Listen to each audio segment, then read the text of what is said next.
आज मीठे बाबा हमें अंडरलाइन करा रहे हैं कि अभी जो समय चल रहा है उसको कहेंगे अशांति का समय, हलचल का समय।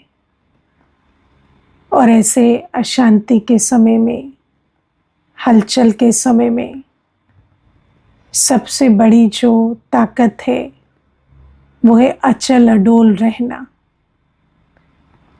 क्योंकि जब बाहर हलचल होती है तो सबसे पहली जो चीज़ होती है वो है बाहर की हलचल अंदर की हलचल बन जाती है। और जब अंदर हलचल हो जाती है तो फिर हमारी परख शक्ति, निर्णय शक्ति कुछ भी काम नहीं करती। तो बाबा हमें कहते हैं कि सबसे पहले तो हलचल के समय में, अशांति के समय में हम अचल अडोल रह सके, ये बहुत इम्पोर्टेंट है। क्योंकि देखो, अगर आप संसार को थोड़ा पिछले कई वर्षों की जो हमारी प्रत्यक्ष जो देखी हुई जीवन है उसको अगर ज़रा साक्षी होकर बुद्धि में लाओ तो आप देखो समय प्रमाण हलचल बढ़ती जा रही है ना। चाहे शरीर हो, चाहे संबंध हो, चाहे देश की बात हो, चाहे विश्व की बात हो, चाहे धन संपत्ति की बात हो, चाहे परिस्थितियों की बात हो, प्रकृति की बात हो, हर बात में हलचल बढ़ती जा रही है। पहले इतनी अनसर्टेनिटी नहीं थी जितनी आज है। अभी तो ये हो गया है कि अभी इस घड़ी जो है वो अगली घड़ी हो या ना हो नहीं पता। मैं अभी किसी को देख रही थी तो जैसे आज उनसे मिले, माना 2 महीने पहले की बात है, तो 2 महीने पहले मिले तो ऐसे लग रहे थे जैसे बिल्कुल ठीक है, हर प्रकार से ठीक है। और 2 महीने के बाद समाचार मिल रहा है कि शरीर में बीमारी ने ऐसा घर किया है कि उनकी शक्ल भी पहचान में नहीं आ रही। तो वंडर लगता है जब सोचते हैं कि पलक झपकते ही क्या से क्या हो जाता है। तो ऐसे समय पर, क्योंकि चाहे परिस्थिति कैसे भी हो, हर परिस्थिति में हमें रिस्पॉन्ड तो करना ही पड़ता है ना। उस परिस्थिति, चाहे परिस्थिति हलचल की हो चाहे कैसी भी हो, हलचल की परिस्थिति में भी हमें कर्म तो करना ही पड़ता है।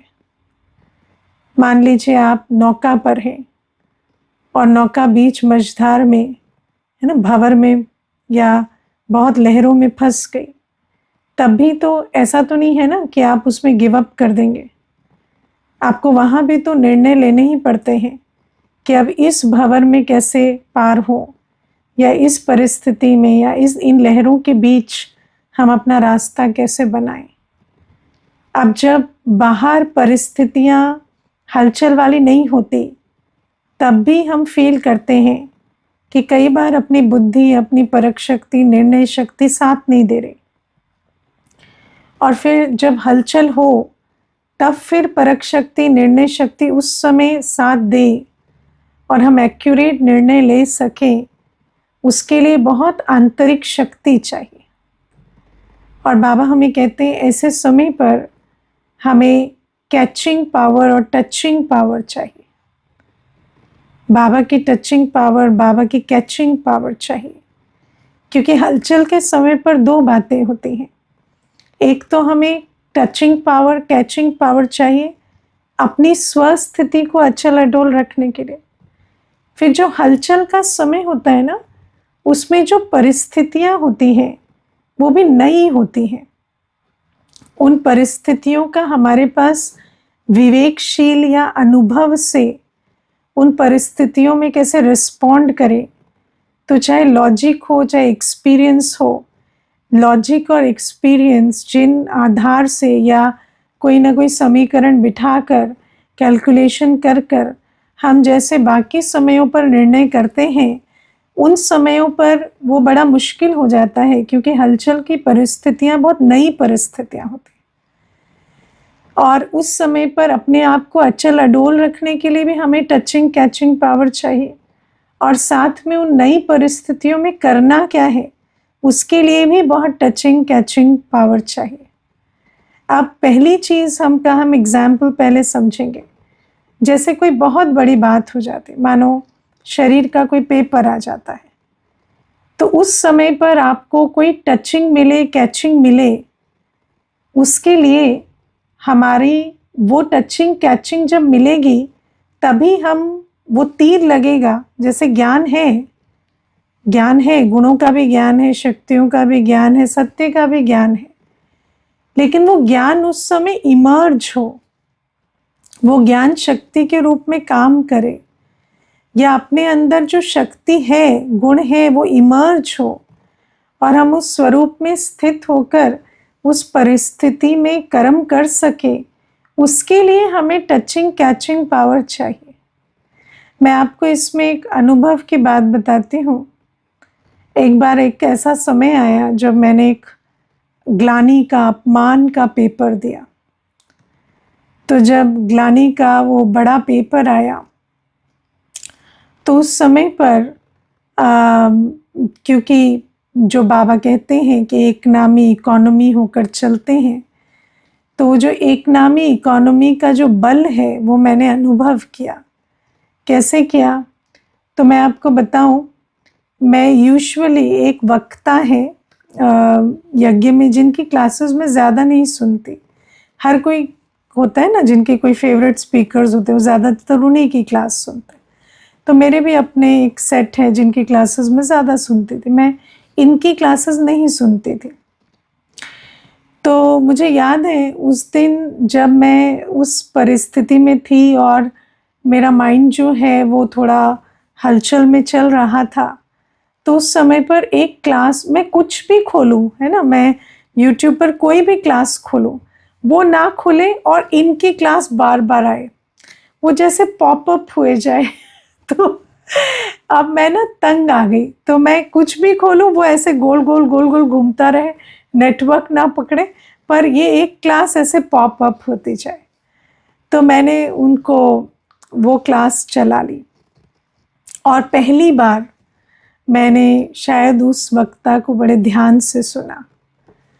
तो उस क्लास में जो मेरे को समझ आया वो ये था कि अगर आपके अंदर सत्यता है और आपके सत्य को किसी ने नहीं माना, तो आपने ही सेल्फ डाउट कर लिया, क्योंकि हलचल में आना माना सेल्फ डाउट में आना।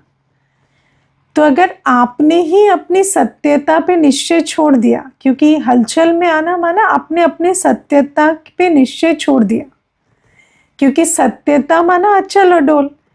तो अगर आपने ही अपनी सत्यता पे निश्चय छोड़ दिया, तो वो सत्य दूसरे को कैसे सिद्ध होगा? तो हो ही नहीं सकता ना। तो भले आज कोई ग्लानि की बात है, लेकिन आप अपनी सत्यता को होल्ड कर कर रखो, और आपको उस पे निश्चय नहीं हटाना है, और सत्यता के साथ सभ्यता को भी रखो। तब जाकर वो सत्यता समय प्रमाण सत्य को सिद्ध होने की सिद्धि प्राप्त है, तो वो सिद्ध हो जाएगी। लेकिन आपको उसको जिद से सिद्ध नहीं करना है, आपको बस अपनी सत्यता पे निश्चय रखकर जो आप बाबा की श्रीमत पर चलते हैं उस पर चलना है। तो मुझे याद है वो बात ऐसे जैसे ना कोई अंदर कोई तीर लग जाता है ना, ऐसे लगी। और जितनी भी अंदर हलचल थी, जो भी बातें चल रही थी, बिल्कुल जैसे मेल्ट हो गई, और वहाँ से बिल्कुल मन शांत हो गया। तो ये मैं आपको प्रैक्टिकल बात है, क्योंकि कई बार ना हमें लगता है कि टचिंग कैचिंग पावर माना ये होता है कि बाबा कोई सिर्फ संकल्पों में ही टच करेंगे, लेकिन बाबा कई प्रकार से टच करते, पर आपको कैचिंग पावर भी होनी चाहिए, है ना। तो जब टचिंग कैचिंग पावर होती है तो कई बार किसी और की बात में, किसी और के अनुभव में, किसी और, है ना, कोई मुरली की पॉइंट में, किसी भी तरह से बाबा आपको टचिंग दे देगा, और उस टचिंग को आपको पता चलेगा ये मेरे लिए है, ये बाबा ने मेरे लिए कह दिया। आज ये जो अंदर चल रहा था उसके लिए बाबा ने मुझे एक स्थिर होने की पॉइंट दी। तो ये एक अनुभव की बात है। फिर बाबा हमें कहते हैं कि ये भी हुआ, प्लस फिर क्या है, फिर जब नई बातें होती हैं जो जीवन में कभी हुई नहीं, तो उन बातों के समक्ष एक होता है स्थिर बुद्धि होना। फिर आपको इसके लिए भी टचिंग कैचिंग पावर चाहिए कि आप उस बात में करें क्या, है ना, कुछ करें या ना करें, या करें तो क्या करें, कैसे करें, वो टचिंग भी चाहिए। वो टचिंग भी तब आती है जब बुद्धि पहले अचल अडोल होती है। जब मन अचल अडोल होगा टचिंग पावर के आधार से, तो फिर वो बुद्धि बाबा से वो सिग्नल भी लेगी। मुझे याद है जब कोविड आया तो बहुत सारी ऐसी बातें हुई उस समय जो कि पहले कभी हुई नहीं थी, पहले जो देखा नहीं था, अनुभव नहीं किया था, वो बातें उस समय विश्व में सबने देखी। और उस समय पर ऐसे बहुत निर्णय थे जो लेने बहुत मुश्किल थे। मुझे याद है एक भाई था, उसका फ़ोन कॉल मुझे आज भी याद है। तो वो भाई जो था वो 2 दिन के लिए किसी और शहर में ट्रैवल करने गया था और उसकी युगल ने पहले शरीर छोड़ दिया था। तो उसके 2 छोटे बच्चे थे और उन बच्चों को वो 2 दिन के लिए पड़ोसी के यहाँ छोड़ कर आया था कि 2 दिन आप इसे संभालना और मुझे कुछ काम है, मैं कर कर आता हूँ। तो जब वो उस दूसरे शहर में था तब लॉकडाउन लग गया। तब उसे समझ ना आए कि मैं क्या करूं, क्या मैं जाऊं रिस्क लेकर और अपने बच्चों को संभालूं, या मैं रिस्क ना लूं और मैं यहीं रुकूं और मैं उनसे प्लीड करूं कि आप मेरे बच्चों को संभालें। लेकिन उनके अपने 2 बच्चे हैं, तो वो फिर पता नहीं मेरे बच्चे का ध्यान रखेंगे नहीं रखेंगे, और समय परिस्थिति भी ऐसे है। तो उसने उस समय पर कॉल किया, है ना, उसने यूट्यूब से और ऐसे गूगल से नंबर ढूंढा कि कहाँ कोई ऐसे राय देने वाला कोई हो। तो उन्होंने ऐसे सेंटर का नंबर निकाला, एकदम कोई ज्ञान से उनका कोई संबंध नहीं था उस भाई का। तो उसने ऐसे कॉल किया और कहते हैं कि आप लोगों से मुझे एक राय चाहिए और ऐसा ऐसा। लेकिन आपको पता है उस समय पर आपको कोई दूसरा व्यक्ति राय नहीं दे सकता। ये बड़ी इंटरेस्टिंग चीज़ है, क्योंकि हर आत्मा को उस समय जब ऐसी हलचल वाली परिस्थितियां होती है ना, हर आत्मा को अपने इंडिविजुअल निर्णय लेने पड़ते हैं, क्योंकि मेरा अनुभव, मेरा संस्कार और उसका संस्कार अलग अलग है। मैं उस आत्मा को जानती भी नहीं। तो मैं हाँ उनको ये कह सकती हूँ मैं इस परिस्थिति में होती तो मैं ऐसा करती, पर मैं उनके लिए कोई निर्णय नहीं ले सकती। और वैसे भी बाबा ने हमें किसी के लिए निर्णय लेने के लिए मना किया है ना। तो फिर उनको हमने कहा कि हम आपको ज़रूर शांति से मदद देंगे, हम आपके लिए योग करेंगे, आप भी अपनी बुद्धि को स्थिर रखो, बाबा को साथ अनुभव करो, लेकिन ये निर्णय आपको स्वयं लेना पड़ेगा। आपको जाना है, वेट करना है, जो भी आपको करना है, आप वो निर्णय स्वयं लेंगे। फिर हमने उनको बताया कि आप थोड़ा अमृत वेले उठो और 4 बजे उठकर और अनुभव करो कि शिव बाबा सर्वशक्तियों और लाइट माइट के साथ आपके समक्ष है, और आप उनके साथ बातचीत करके जो भी आपको बुद्धि में टचिंग आते हो करो। तो ये जो बात मैं सुना रही हूँ इसलिए क्योंकि दोनों बातें होती हैं। अपनी मन को भी शीतल रखना है, हलचल के प्रभाव में नहीं आना, और उस समय निर्णय लेने के लिए भी आपको कोई ना कोई उस समय टचिंग कैचिंग की आवश्यकता पड़ती है। और बाबा तो टचिंग देते हैं, पर हम कैच भी कर सके उतनी भी मन की एकाग्रता होगी। कई बार आप देखना, आप बाबा हमें बहुत चीज़ों की टचिंग देते हैं।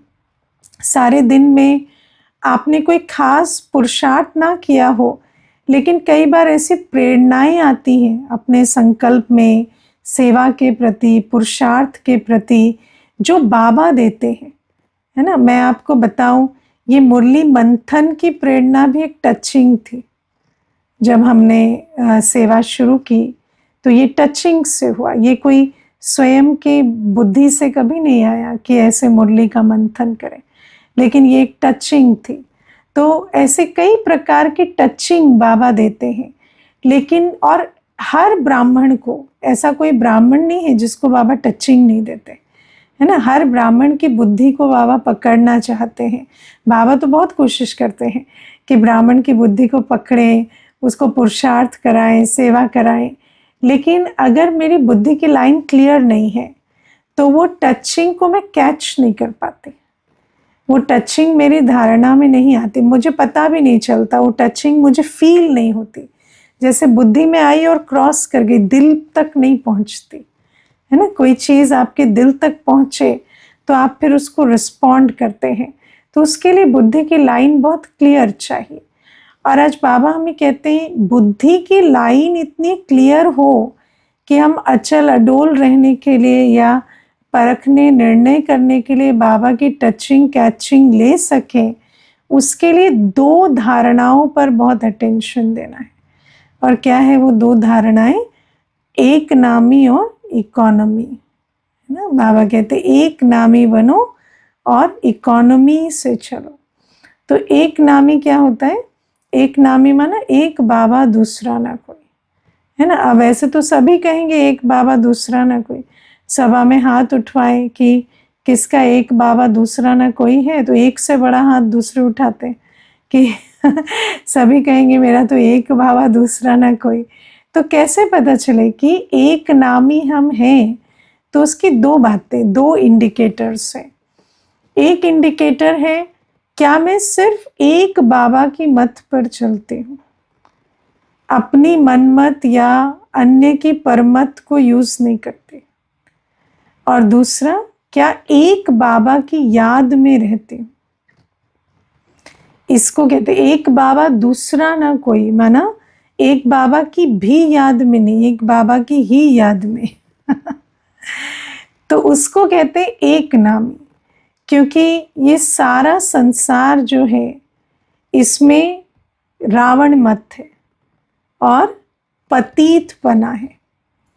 तो जहाँ जैसे ही हम किसी को भी याद करते, कोई भी देहधारी हो, कोई भी बात हो संसार के, तो उस समय हमारा बुद्धि योग बाबा से टूट जाता है और बुद्धि मलिन हो जाती है। बुद्धि उतनी क्लीन एंड क्लियर, बाबा की याद में रहते हैं तो बुद्धि क्लीन बन रही है, बुद्धि क्लियर हो रही है।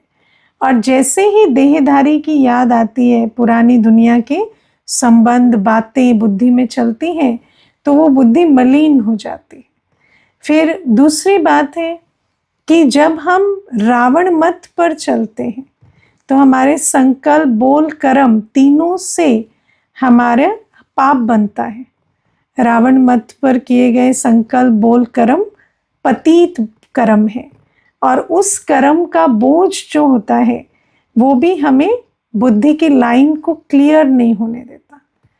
तो क्या हम एक नामी हैं, है ना। एक नामी जो होते हैं उनकी ही बुद्धि में टचिंग कैचिंग होती है। और आप देखो बुद्धि की लाइन अगर क्लियर ना हो तो आपको कई बार लगेगा कि आपको बाबा कुछ कह रहा है, बाबा कुछ टचिंग दे रहा है, लेकिन उस टचिंग में मिक्सचर होता है। और वो जो टचिंग होती है वो अपने देहाभिमान की टचिंग होती है, बाबा की नहीं होती, है ना। तो बाबा की टचिंग लेने के लिए हमें निरंतर बाबा की मत पर चलना होगा, एक बाबा की याद में रहना होगा।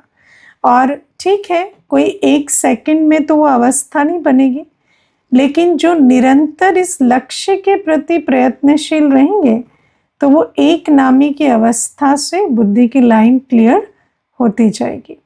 और धीरे धीरे ऐसा समय आएगा जहाँ सिवाय बाबा की टचिंग कैचिंग के और कोई सहारा नहीं होगा, है ना। और आज आप देखो मनुष्य का क्या हाल हो रहा है। मनुष्य का हाल ऐसा हो गया है कि बाहर की हलचल और अंदर की हलचल में कौन सी ज्यादा स्पीड में चले उसका कंपटीशन चलता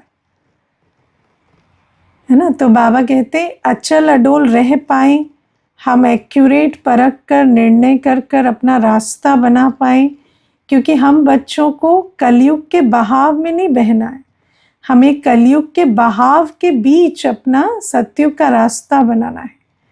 तो उसके लिए हमें टॉर्च लाइट सर्च लाइट चाहिए, और वो टॉर्च लाइट सर्च लाइट बाबा दे रहे हैं, लेकिन बुद्धि की लाइन क्लियर होगी तो वो सर्च लाइट को लेकर हम चल सकेंगे। फिर दूसरी बात बाबा कहते हैं इकोनॉमी। इकोनॉमी क्यों? क्योंकि व्यर्थ का, वेस्ट का वेट होता है।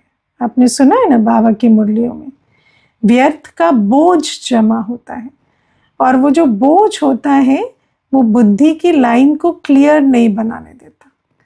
व्यर्थ समय हो, संकल्प हो, श्वास हो, तन हो, मन हो, धन हो। बाबा कहते तुम मेरे बच्चे ट्रस्टी हो, है ना, तुम ट्रस्टी हो। अगर तुम अमानत में खयानत करोगे, है ना, जो श्रीमत मिली है, जितना समय, श्वास, संकल्प, तन, मन, धन लगाने के लिए, अगर उतनी श्रीमत प्रमाण हम पुरुषार्थ में, सेवा में नहीं लगाते और अमानत में खयानत करते हैं, तो उसका बोझ जमा होता है। और बाबा कहते हैं वो बोझ जो है वो बुद्धि पर इतना भारी होता है कि वो बुद्धि बाबा की जो टचिंग है वो कैच नहीं कर पाते। तो इसीलिए बाबा हमें सावधान करते हैं कि इकोनॉमी में चलो, है ना। इकोनॉमी माना ऑप्टिमम खर्च, जहाँ जितना लगाना चाहिए उतना लगाना। और श्रीमत से हमें बाबा पूरा क्लियर डायरेक्शन देते हैं कि किस चीज़ में, लौकिक में, अलौकिक में, सेवा में, पुरुषार्थ में, किस प्रकार से बैलेंस बनाए, उसको बनाकर व्यर्थ के बोझ से मुक्त होना है। और जो ऐसे व्यर्थ के बोझ से मुक्त होते हैं उनको एक्यूरेट टचिंग आती है। मैं आपको एक अपने निजी अनुभव की बात बताती हूँ।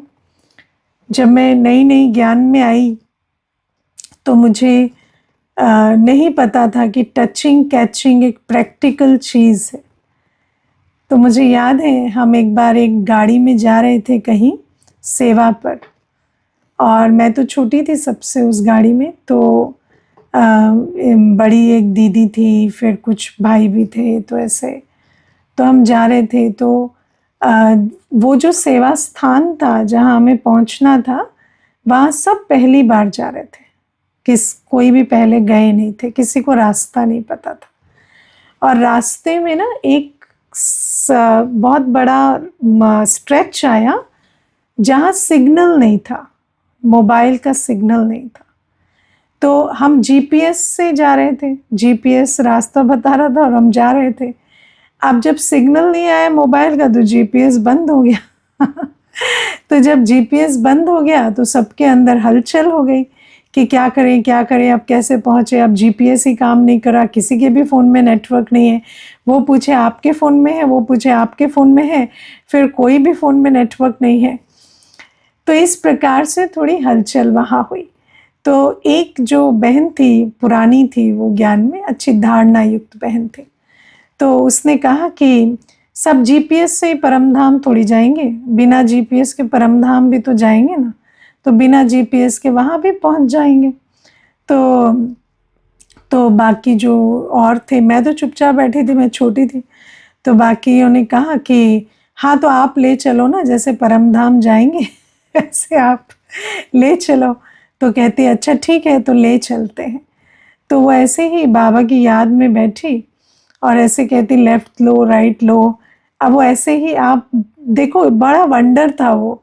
तो वो ना ऐसे कहती गई, तो अब सबको लगा कि चलो वहाँ तक नहीं पहुँचेंगे तो कम से कम ऐसी जगह तक पहुँच जाएंगे जहाँ सिग्नल आएगा। तो जैसे भी यहाँ से तो पार होना ही है, तो सबने उस प्रकार से उसकी बात मानी। और जैसे जैसे वो बोलती गई, चलती गई गाड़ी, तो एग्जैक्ट हम उस कॉलोनी में घुस गए जहाँ वो मकान था, तो जिनके यहाँ पर सेवा पर जा रहे थे। तो जैसे ही उस कॉलोनी में प्रवेश कर गए, फिर वो सिग्नल आ गया मोबाइल का। तो फिर वहाँ से 5 मिनट की दूरी पर वो स्थान था, तो चले गए, सभी पहुँच गए। तो जब उतरते समय हमने उनको कहा कि आपने आज बहुत अच्छी मदद की, और उस कारण से हमारा टाइम वेस्ट नहीं हुआ, क्योंकि एक्चुअली हमारा एक भी सेकंड वेस्ट नहीं हुआ और एकदम टाइम से पहुंच गए और प्रोग्राम से पहले पहुंच गए।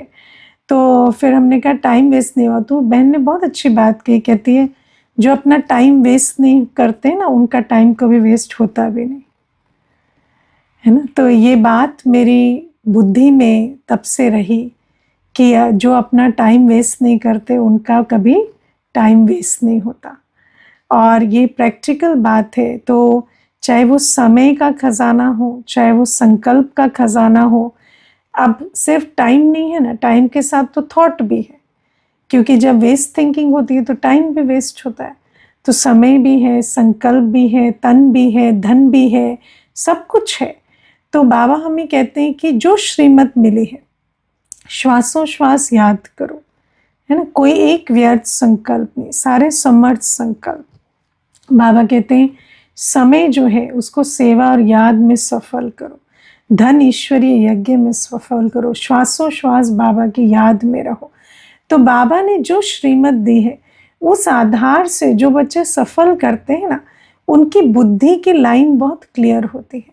और ये जो भंवर है ना, जिसको बाबा कहते विषय वैतरणी नदी, इस विषय वैतरणी नदी से हमें कोई भी और पार नहीं ले जा सकता। एक बाबा का जीपीएस ही है जो पार लेकर जा सकता है। तो बाबा हमें कहते हैं इसीलिए बाबा के साथ हमारा इतना अच्छी लाइन क्लियर हो बुद्धि की कि बाबा की टचिंग को हम कैच कर सकें और चल सकें। तो एक नामी और इकोनॉमी वाले बुद्धि की लाइन क्लियर रखेंगे। बुद्धि की लाइन जिनकी क्लियर होगी उनको बाबा हलचल में भी अचल रहने की शक्ति देंगे, और साथ में टचिंग कैचिंग से उनको रास्ता भी पता चलेगा, जिससे उनको सफलता मिलेगी। क्योंकि ब्राह्मण जीवन एक लक्ष्य को पूरी करने वाली जीवन है, सिर्फ बिताने वाली जीवन नहीं है, या विघ्न विनाश की जीवन नहीं है, लेकिन क्रिएशन की जीवन है। तो हमें जो क्रिएशन का लक्ष्य है वो हम कर सके मझधार के बीच भी, उसके लिए भी बाबा हमें बल भरेंगे। तो ये बाबा की पहली बात आज, है ना। फिर अभी कुछ प्रश्न है। कई बार 1-2 घंटे बाद पता चला है कि बाबा क्या कह रहे थे। हाँ, तो मतलब सिग्नल पकड़ रहा है पर थोड़ा लेट पकड़ रहा है, तो उसको फिर एक्यूरेट करना पड़ेगा, है ना। तो है, इकोनॉमी भी है, इकनॉमी भी है, पर थोड़ा और बेहतर बनानी पड़ेगी, है ना। समर्थ संकल्प का अर्थ है मुरली और मुरली मंथन कंटिन्यूअसली, और कुछ व्यवहार में इंस्ट्रूमेंट। समर्थ संकल्प जैसा समय वैसा संकल्प। जैसे अगर मैं सेवा कर रही हूँ तो मेरा समर्थ संकल्प है मैं विजयी रत्न हूँ, सफलता मेरे जन्म से अधिकार है, ये कार्य हुआ ही पड़ा है, ये मेरा समर्थ संकल्प है। या अगर मैं कुछ सफल कर रही हूँ तो मेरा एक एक कणा स्वाहा हो रहा है, इससे मेरा भाग्य बन रहा है, ये समर्थ संकल्प है। तो हर चीज़ में समर्थ संकल्प। अगर मैं ऐसी परिस्थिति में हूँ जहाँ मुझे डायरेक्शन लेकर काम करना है, तो समर्थ संकल्प ये है कि सामने वाली जो निमित्त आत्मा है वो एक्यूरेट डायरेक्शन दे रही है, उस डायरेक्शन प्रमाण चलने में मेरा कल्याण है ना। तो जब मुझे डायरेक्शन लेना ही है, ऐसा नहीं है कि उस समय मेरे पास चॉइस है। एक होता है जहाँ पर मुझे मालिक बनना है, तो मालिक बनने में मेरे अंदर निर्णय शक्ति है, मैं कर सकती हूँ।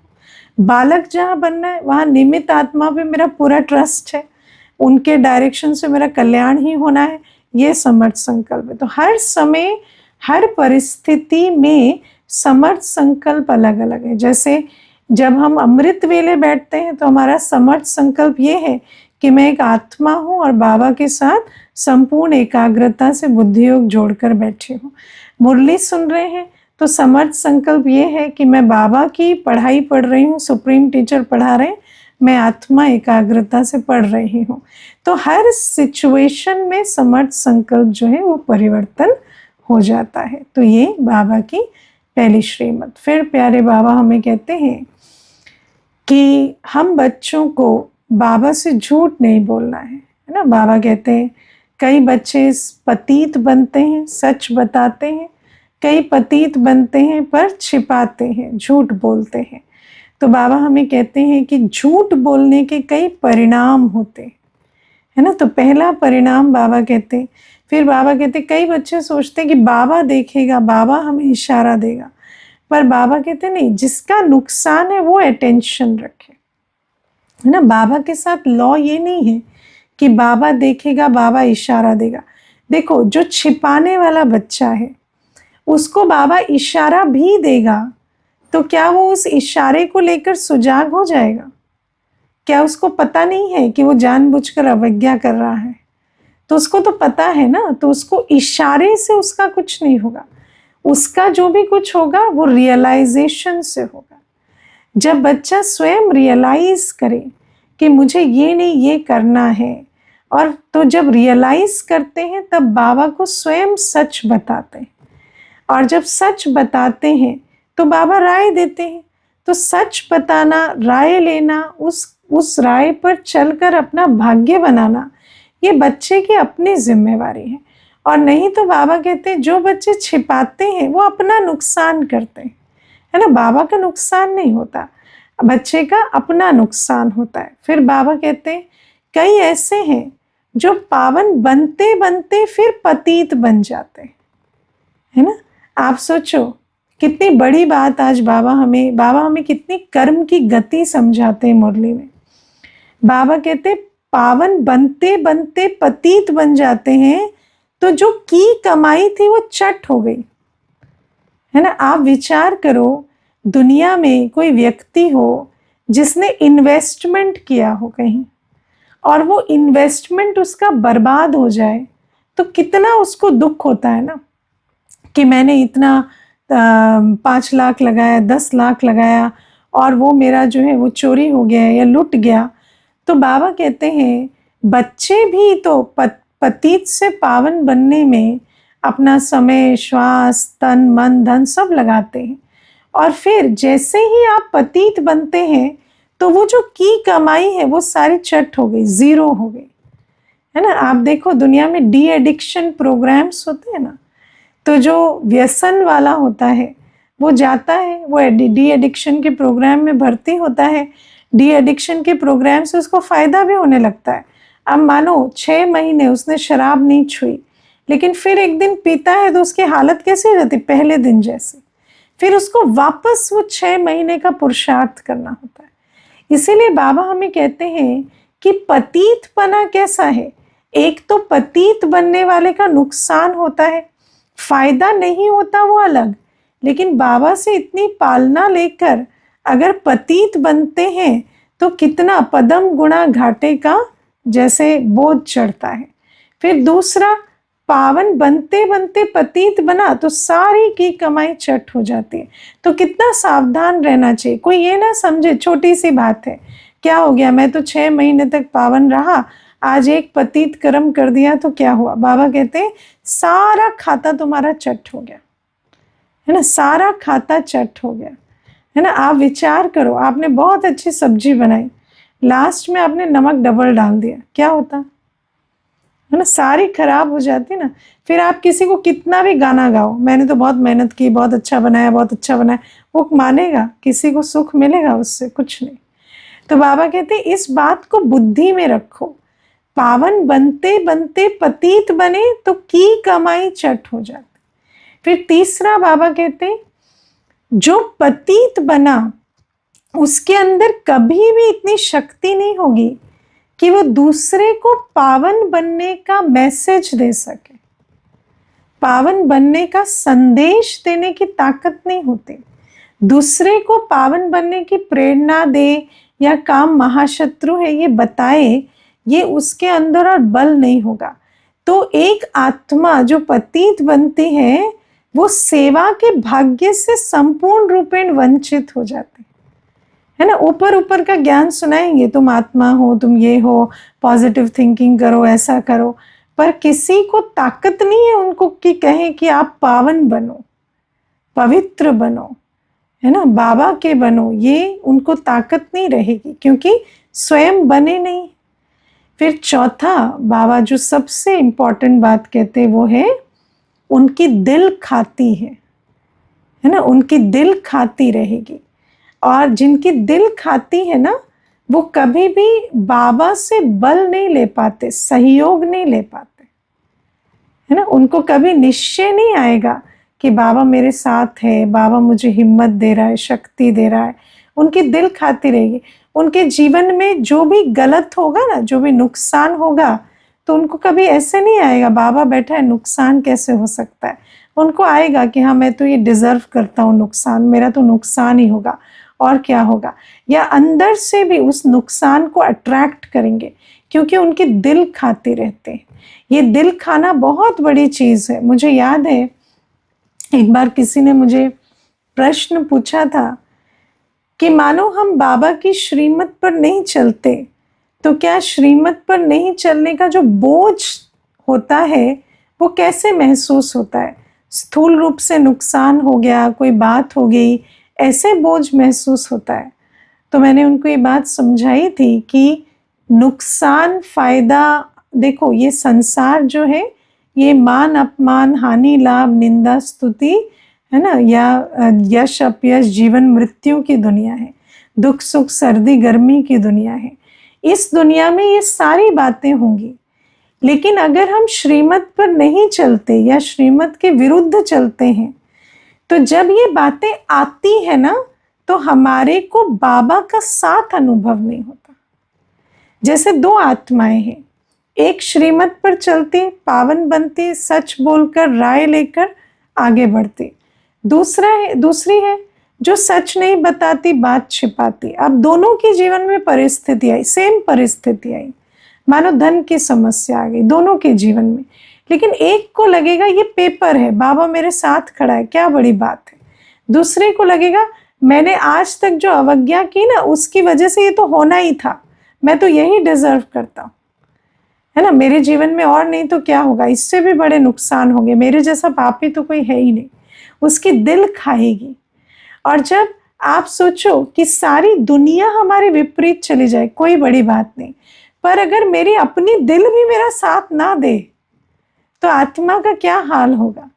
और जब हम बाबा की मत पर नहीं चलते, बाबा के बार बार बताने पर भी पतित बनते हैं और सुधरने के लिए राय लेकर सुधरने की हिम्मत भी नहीं दिखाते, फिर झूठ बोलते हैं या अपने को सच्चा दिखाते हैं, अंदर झूठे रहते हैं, तो ऐसे बच्चों की दिल इतनी खाती है कि उनके जीवन में कोई परिस्थिति आती है तो बाप का साथ तो अनुभव नहीं होता, अपने साथ से भी वंचित हो जाते हैं, ना कॉन्फिडेंस रहता है, ना हिम्मत रहती है। तो इसीलिए बाबा हमें कहते हैं कि पतित बने तो राय लेकर बाबा से फिर आगे उन्नति को पाना है। फिर ऐसे भी नहीं बस सच्चाई के नाम पर बता दिया और जो राय मिले वो ना करे, कई ऐसे भी कहते हैं ना। मुझे याद है एक माता थी तो वो अपना चार्ट देती थी, तो उसको ये था कि मैं पतित बनती हूँ तो क्या मैं बाबा को बताती तो हूँ, है ना, तो बाबा को बताती हूँ तो ख़त्म हो गया। तो मैंने कहा नहीं, बाबा को बताकर राय लेकर चेंज किया तो आधा माफ़ होता है। अगर राय लेकर कुछ भी नहीं किया तो अवज्ञा का बोझ और चढ़ता है ना। तो इन सारी कर्मों की सूक्ष्म गति को भी समझ कर चलना है। कर्मों की गुह्य गति के ज्ञाता हमें बहुत सूक्ष्म कर्मों की गति समझा रहे हैं, उसको समझकर अटेंशन देकर सावधान रहना है। अच्छा, ओम शांति।